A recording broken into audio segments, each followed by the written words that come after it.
You and Davion pressure guys all day, making all passes, making it really tough all night. What kind of defensive potential do you see?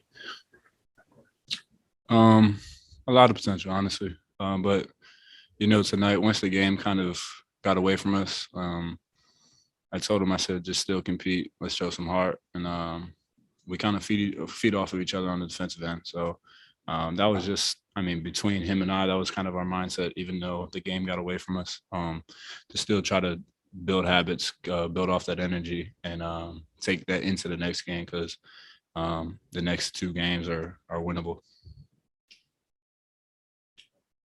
Go ahead, Avery. Sean Cunningham, go ahead.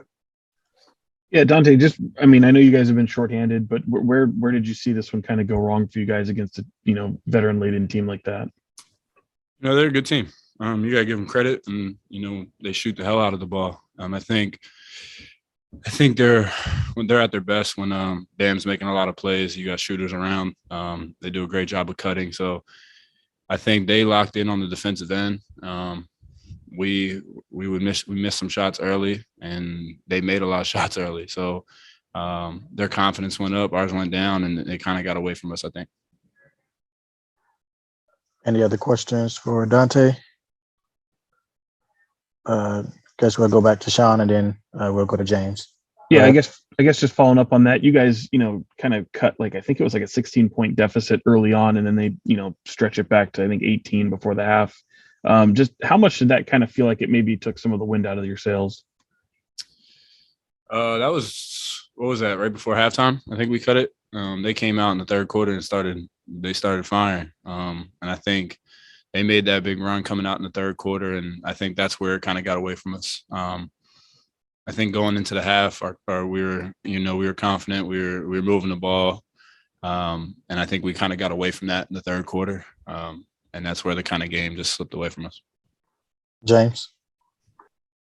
Yeah, Donte, even though you guys aren't winning every game, it feels like the physicality of your team is rising. You guys are playing a more physical brand. Do you feel that? I mean, you weren't here early in the season to see where this team did not play physical, but just since you've been here, do you feel it?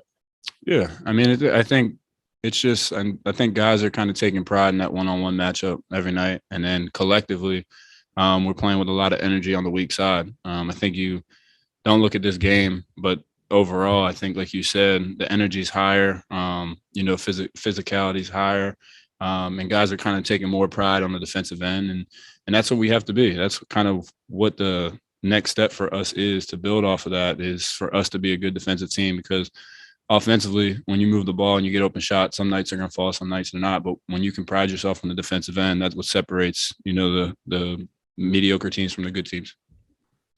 Jason?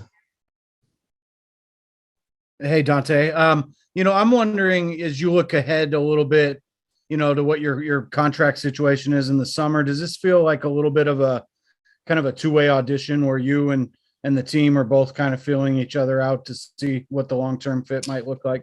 I mean, I don't go into any game thinking about my contract. I go into every game trying to be the hardest playing player, and try to be the best team that I can be.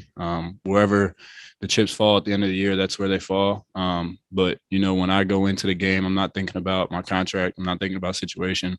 I'm just trying to either win that game. But like I said, as long as I'm a good teammate and I play with the most energy I possibly can, good things will happen for me.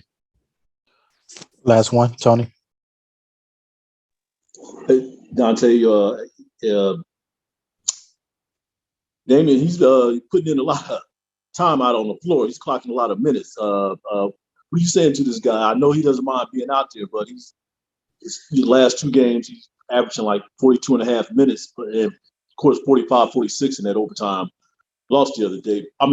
Overtime win. What are you trying to do to keep his energy level up?